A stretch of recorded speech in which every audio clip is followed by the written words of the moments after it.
Tahir Məmmədov Azərbaycan Respublikasının Silahlı Qüvvələrinin 18 il Silahlı Qüvvələrinin hərbi xidmət keçmişəm.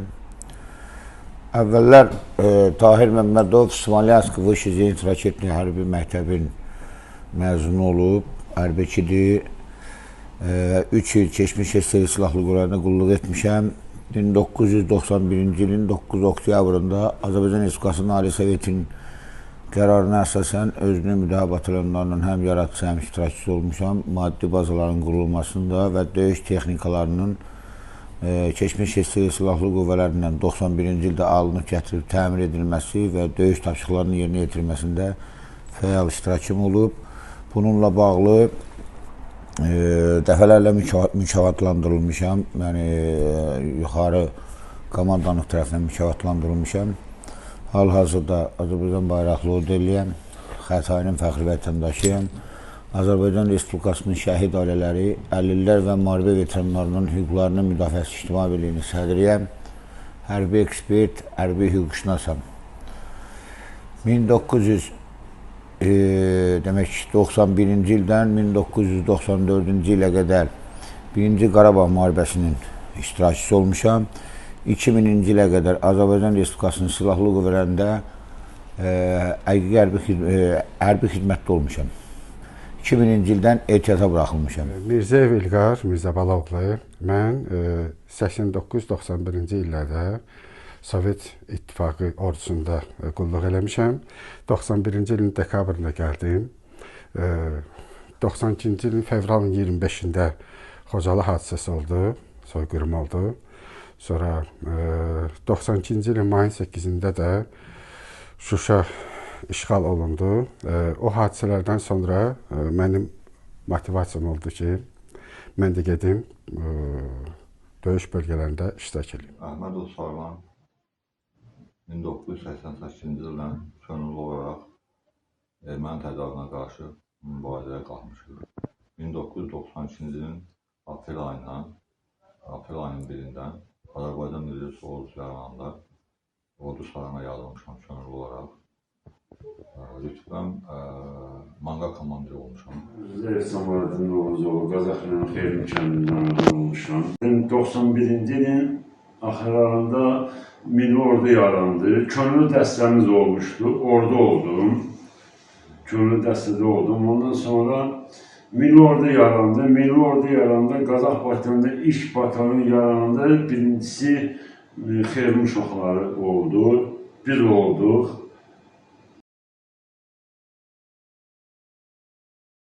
Qarabağ müharibəsində planşet yox idi. 1-ci Qarabağ müharibəsində Sputnik yox idi. 1-ci Qarabağ müharibəsində telefon yox idi, rabitə yox idi. Demək, 1-ci Qarabağ müharibəsində dron yox idi. 1-ci Qarabağ müharibəsində bayraklar yox idi. 1-ci Qarabağ müharibəsində xidmət etmiş şəhidlərimizə Allah rəhmət eləsin. Onların və 1-ci, 2-ci Vətən müharibəsində də hər iki şəhidlərimizə Allah rəhmət eləsin. Onların valideynlərinin, ailələrinin qarşısında biz baş əyirik ki, belə bir tərbiyəli, nümunəvi övladlar yetişdiriblər və vətənin ərazisində şəhid olublar. Yaralılarımıza can sağlığı arzulayaq, əsgərlərimizə, zabitlərimizə də ruh yüksəkliyi. Allah onlara güc versin. Məsələ bilsinizmi nədir? O dövrdə demək, xidmət edən 91-94-cü ilin may ayının 12-sinə qədər hərbi xidmət keçən hər bir döyüşən ordunun tərkibində xidmət eləyən əskər qəhrəmandır. Niyə qəhrəmandır? Orasını da deyim. Çünki onlar Rus diviziyası ilə əliyalın müharibəyə çıxırdı. Əliyalın. Deyək ki, müasir silahlar qarşı tərəfdə idi. Bizdə isə bir avtomatıdır. Avtomatla əliyalın. Dövrdə bildiyimiz kimi Qazax rayonu Ermənistanla uzun bir sərhədə malikdir. Erməni təcavüzü Qarabağda münaqişə başlayanda Qazax rayonu ərazisində də erməni təcavüzü başladı.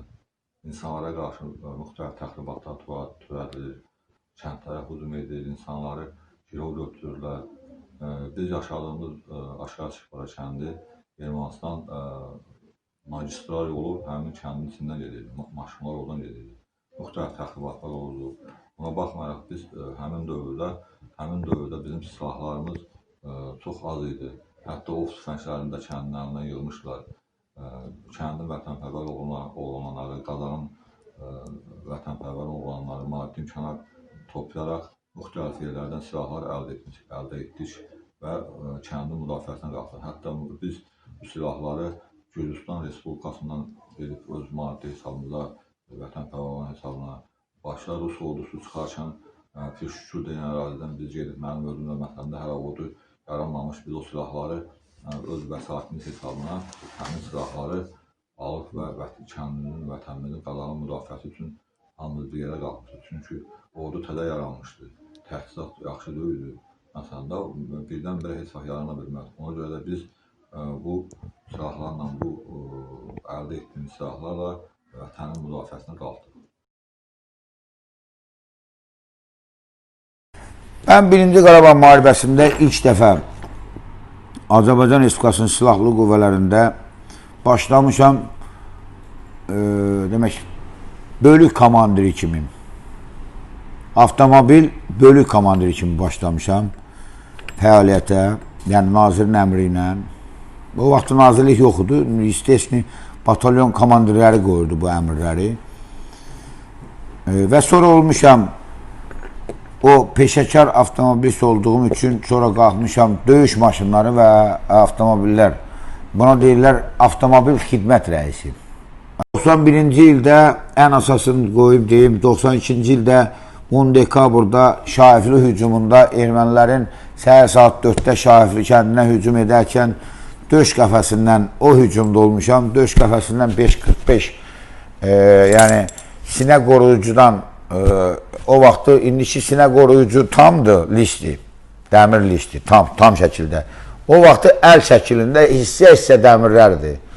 Yəni ürək istiqamətindən atəş açdı, ürəyimdən dəydi. Amma dəmir qoruyucunun birinci listi onu atdı, iki listin ortasından döş qəfəsindən girdi və sağ qabırqamdan çıxdı. 5.45 güllə yarası idi. Orada yaralanmışam. Aşağı gəldə sol bel nahiyəmdən sniper gülləsi ilə yaralanmışam, amma xoşbəxtçilikdən sümüyə dəyməyib. Cəbrayılın şəhərin içində ermənilər hücum edərkən onurğa beyindən minamyot, zəhərli iynə minamyot qəlpəsindən yaralanmışam.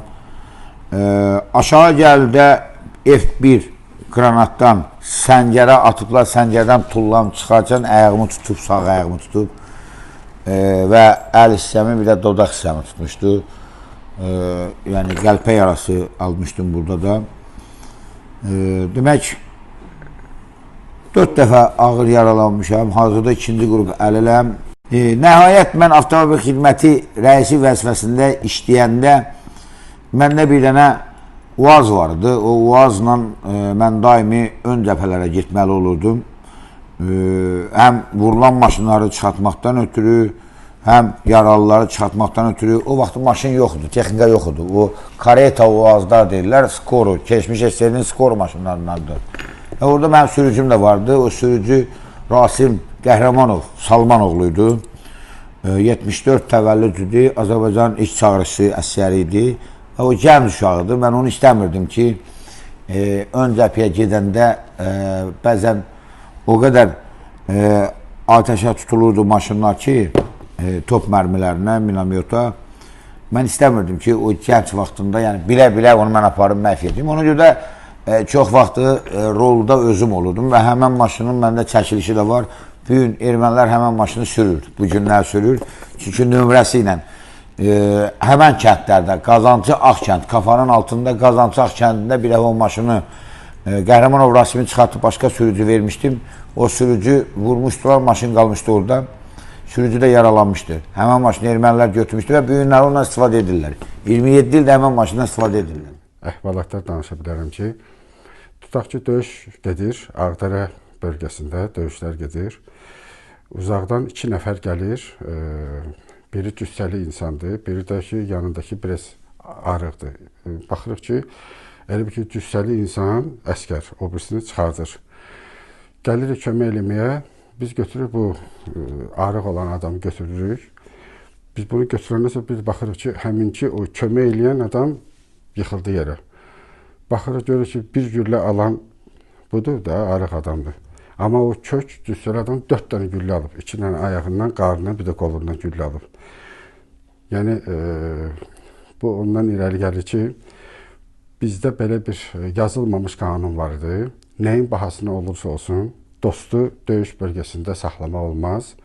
Nəyin bahasına olur olsun, onu döyüş bölgəsinə çıxartmaq lazımdır ki, yəni ki, bu... İyun ayının 8-də, 92-ci ildə belə bir hadisə mənim yanımda qalıbdır. Çox önəmli bir hadisədir. Həmin dövrdə ermənilər yenə üç tərəfdən biz erməni kəndləri əhatə olunmuşduq. Bir tərəfdən hücuma keçdilər. Hücuma keçdi, gərgin döyüş getdi. Gərgin döyüş nəticəsində bizim kəndimiz, onların mövqeləri yuxarıda idi. Bizim kənd aşağı səviyyədə olduğuna biz döyüşə mövqeyi yuxarı səviyyəyə gəldik ki, yuxarı təpənin yanında durduq, kəndi oradan müdafiə etməyə başladıq və erməniləri geri oturtduq və atəş kəsəndən sonra biz belə məsləhətə gəldik ki, elə mövqeyimizi burada möhkəmləndirək və düşmənə qarşı mübarizə aparaq. Buna baxmayaraq, Qaratel Hacı Mahmudova, Azərbaycan bayrağı ordeni, qadın, qəhrəman bizim bacımız, o bizim həmişə yanımızda silahla, hər bir təminatda bizimlə bərabər idi. O bununla razılaşmadı. Dedi, xeyr, biz kəndi qoyub çıxa bilmərik. Biz mövqelərimizi gedib həmin səngərlərimizi tutmalıyıq və silahını götürdü və kəndə tərəf irəliləməyə başladı. Bu bizə çox mənəvi qürur verdi. Qadının olan belə bir Qaratel xanımın əsl qəhrəmanlıq nümunəsi idi. Və biz gəldik, ondan sonra gedəndən sonra biz onun bu elə baxmayaraq biz gəldik, həmin kənddə səngərlərimizi tutduq. İyun ayının 14-də yenidən ermənilər hər üç tərəfdən kəndimizdə hücuma keçdilər. Arxa tərəfimizdən biz qüvvələrimiz çatışmırdı. Şəhid olmuş, Şəmslan Əmraslanov göndərdik ki, gedib onda Quşçularım kəndində zastava var idi. Oradan bizə kömək çağırmaq üçün onu göndərdik Quşçularım kəndində. O gedərkən orada tanklar varmış.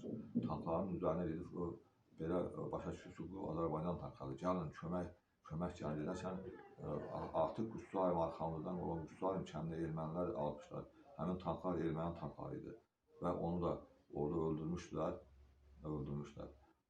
Bu hadisə, Qaratelin bu hadisəsi mənim yadımda qalan ən önəmli, ən dəyərli bir hadisə idi. İkinci Qarabağ müharibəsində demək əsgərlərə ruh yüksəkliyi verən yalnız vətən idi. İlk çağırışı olub 73, 74, 75 təvəllüd. O dövrün müharibəsinə düşən. Həqiqi hərbi xidmətə çağırılanlar. Yəni, həddi buluğa çatıb, həqiqi hərbi xidmətə çağırılanların təvəllüdləri düşüb 73, 74, 75 təvəllüd. Və bu təvəllüdlər gənc uşaqlardır, 18 yaşında gənc uşaqlardır. Bunlara o silahlardan istifadə etmək, o müharibə dövründə keçmək, onlara ruh yüksəkliyi verən 9 oktyabrda təkrar hərbi xidmətə çağırılmış, keçmiş SSR silahlı qüvvələrində həqiqi hərbi xidməti başa vurub geri dönmüş zabitlərimiz və əsgərlərimiz. Həyat təcrübəm artdı. Oradakı, elə bir ki, çox dostlarım orada Qarabağda şəhid oldular, qazi oldular. Yəni, belə deyək də, həmişə də heyfslənirdim ki, mən niyə şəhid olmadım, onlar kimi. Prosta sadəcə mənim bəzi yerlərdə, bəzi hadisələrdə bəxtim götürdü. Həyat baxışım biraz dəyişildi.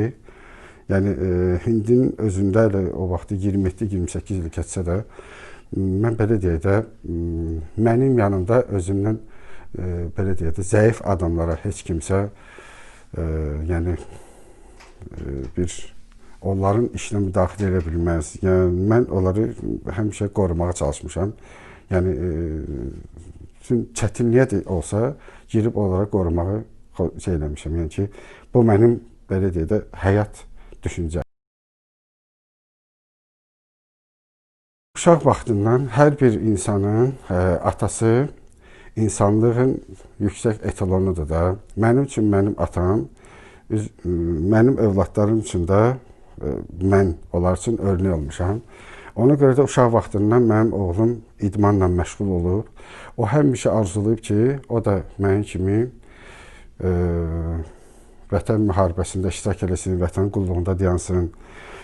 Əsasdır ki, kəşfiyyatçı olmaq istəyirdi, arzusuna da çatdı. Bu oğlan övladımdır. Qız övladlarım da ki, həmişə uşaq vaxtından Azərbaycan himni səslənəndə dururdular ayağa, yəni ki, uşaq vaxtlarından. Həmişə də milli qəhrəmanımız Mübariz İbrahimovun qəbrinə birinci şəhidlər xiyabanına, sonra ikinci şəhidlər xiyabanına bu iyun ayında Allah rəhmət eləsin milli qəhrəmanımız Polad Həşimovun qəbrinin üstünə ziyarətə getməyə, sonra bu 44 günlük gedən müharibədə sonraki yenə də ikinci şəhidlər xiyabanına mənim övladlarım həmişə istəyiblər ki, getsinlər, onlar da bir az da olsa vətənpərvərliklərini göstərsinlər. Sağ ol deyirəm. Onlar Azərbaycan Respublikasının Silahlı Qüvvələrinin pələşləridir. Onlar Azərbaycan Respublikasının Silahlı Qüvvələrinin sütunudur. Şəhidlərimizə can sağlığı verirəm. Allah rəhmət eləsin deyirəm, üzr istəyirəm. Allah rəhmət eləsin deyirəm. Yaralı əsgərlərimizə can sağlığı deyirəm. Şəfa tapsınlar və ordumuzda zabit əsgərlərə hamısını salamlayıram. Yəni, əsas birinci başladı 2016-cı ildə aprel döyüşləri 4 günkü getdi. Təsəvvür edir ki, mən müharibə keçmiş adamam. Yəni ki, belə baxsaq, mən daş ürəkliyəm də. Mənim atam rəhmətə gedəndə ağlamağı bacarmadım. 2 damcı yaş gəldi. Amma aprel döyüşlərində, o vaxtı işdəydim mən, həmin o 4 gündə mənə çox təsir edirdi. Yəni ki, cavan övladlar. Amma həm bir təsir edirdi, həm də fəxr edirdim ki, yəni aldığımız torpaqlarımız geri qayıdır. Bu sentyabr döyüşlərində də başlayanda mənim üçün belə deyək də hər kəndlər alındıqca çox böyük qürur hiss edirdim, ləzzət edirdi mənə. Həm də düzdür, bir gözüm sevinirdi, bir gözüm yaşlıydı. Yəni ki, mən bilirəm ki, bu torpaqların alınması elə belə alınmır da, bizim şəhidlərimiz olacaq. Və əsas da hər dəfə də gözləyirdim Şuşa nətər alınacaq. Çünki Şuşa relyefinə görə çox, belə deyək də, relyefinə görə çox çətin alınması bir yerdir. Amma bizim əsgərlərimiz tarix yazıblar. Yəni ki, özdəki texnikasız, belə deyək, indiki təzə şeylərlə götürsək, texnikalarla götürsək, dronsuz, ancaq tapanca bir də bıçaqla. Heç kimdə, heç ermənilər özləri də inanmırlar ki, belə bir, onların öz dediklərini deyirəm, yəni ki, qorxu düşmüşdü canlarına. Deməkdir, biz vururuq bunları, düşür dəriyə, yaralanır, yenə qalxır üstümüzə gəlir. Biz vururuq, düşür dəriyə, o birisi dostu, götürür çiyninə, aşağı düşmür. O şəhidi aşağı aparmır. Şəhidlə bir yerdə dağa qalxır. Bu çox, nə bilim, Albayındinin özündə tükülən biz oldu da. Yəni, çox qürur verici. Mən şəxsən fəxr edirəm ki, yəni 44 gündə bu məsələ həll olundu. Belə deyək, 27 illik ağrı acımız, yəni şükür Allaha ki, qutardıq. Allaha şükür. Azərbaycan ordusunda mən çox fəxr edirəm. Bu vətənpərvər hissənin yaranmasında sizə deyirəm ki, mən özüm İslam Məhsubu Aşağı Sibay Kənd Orta Məktəbində tərbiyə işləri direktor müavini hal-hazırda işləyirəm. Bu müddət ərzində biz öz şagirdlərimizə həmişə vətənpərvərlik ruhunu həmişə aşılamışıq. Bizim məktəbin, Aşağı Sibay Kənd Orta Məktəbinin 24 şəhidi var. Onların güşəsi düzəlir. Hər gün, hər müxtəlif vaxtlarda onların haqqında tədbirlər keçiririk. Bu tədbirlərdə şagirdlərimizi onların göstərdiyi qəhrəmanlar haqqında biz söyləyirik. Həmin şagirdlərimizə 24 şəhidin 2 milli qəhrəman Aqil Musayev, Mərifət Nəsibov milli qəhrəman adına layiq görmüşlər 1-ci Qarabağ müharibəsi dövründə. Qatil Hacı Mahmudov Azərbaycan bayrağı qoydu. Mərdan Əsgərov igidliyə görə medalı və qalan şəhidlərimiz hər biri bunun bir örnəkdir. Onlar həmişə məktəbdə bunları biz onlar haqqında söhbət edirik ki, bu gün onların vətənpərvərlik ruhunda belə döyüşmələrinin və belə qəhrəmanlıq göstərmənin əsas səbəbi ondan ibarətdir. Və mən çox fəxr edirəm ki, mənim şagirdlərim bizim işimizi davam etdirdilər və 30 ildir düşmən tapdaq olan torpaqlarımız onların qəhrəmanlığı nəticəsində, onların vətənpərvərliyi nəticəsində onlar bizim bu torpaqları geri qaytardılar. Ali Baş Komandanın əmrini yerinə yetirdilər. Bizim ümidimizi doğrultdular və onlara da Ali Baş Komandan çox yüksək qiymətləndirdi. 21 sentyabrda səfərbərlik oldu.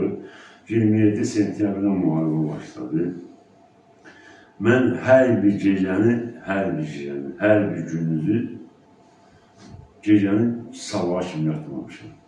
Yatmamışam və hər gün, hər dəqiqə o durum deyilən şeylə, bax elə bir şeylərlə bizim ordu, bizim prezidentimiz, prezident mi deyək, yoxsa sərkərlərimiz mi deyək, Müdafiə Nazirinin kimsə də hər gün orada erməni tankını, topunu quranda mən hər dəqiqə fəxr edirdim.